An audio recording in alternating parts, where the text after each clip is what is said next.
शब्द हैं, आना, जाना, पीना, सोना, ये सारे के सारे क्रियापद हैं।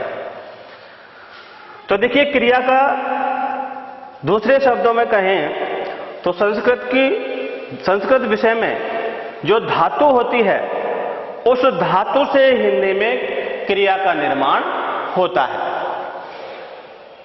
जैसे पढ़ने को ही हम लें तो पढ़ना क्रिया हमारी हिंदी में बनती है, लेकिन संस्कृत में पठ धातु से पढ़ना शब्द हिंदी में बना है।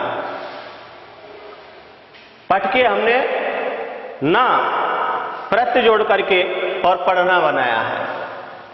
तो इस प्रकार से संस्कृत की धातुओं से हिंदी की क्रियाओं का निर्माण होता है।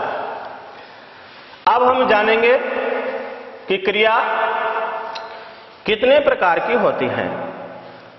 यहां तक इसको स्क्रीनशॉट ले लीजिए।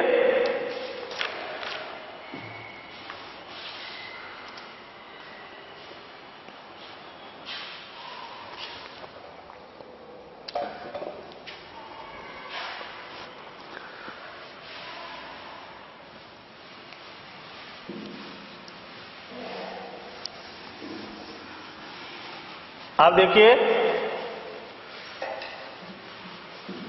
बिंदु चलेगा हमारा आगे क्रिया के भेद।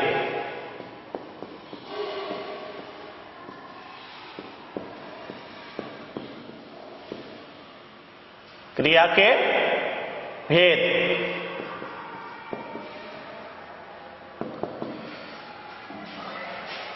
तो देखिए, क्रिया के भेद एक तो होता है कर्म के आधार पर।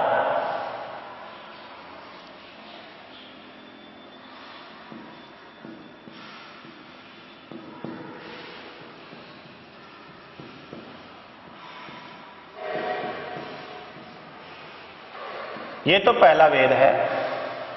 और दूसरा है प्रयोग के आधार पर।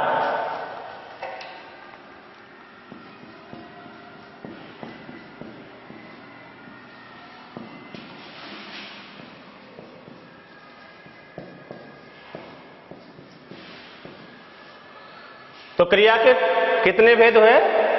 मूल रूप से दो भेद हुए, एक कर्म के आधार पर और दूसरा प्रयोग के आधार पर।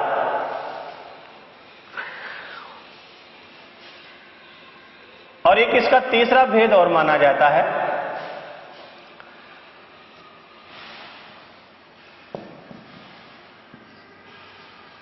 काल के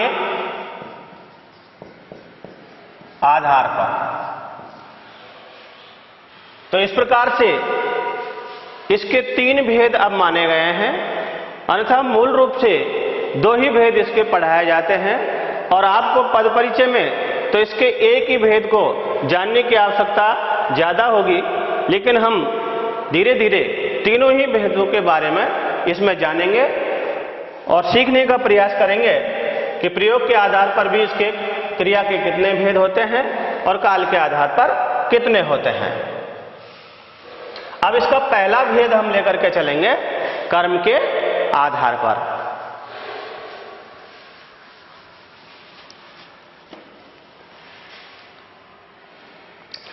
तो देखिए, पहला भेद हम लेकर के चल रहे हैं कर्म के आधार पर।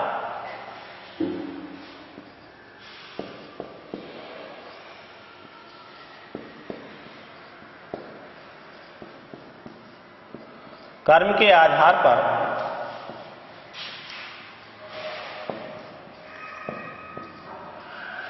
क्रिया के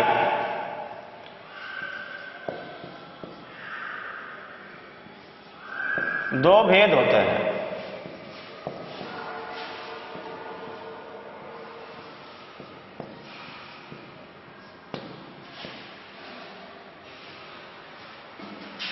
पहला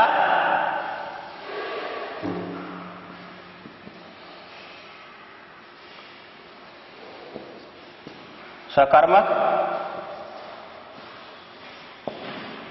क्रिया और दूसरा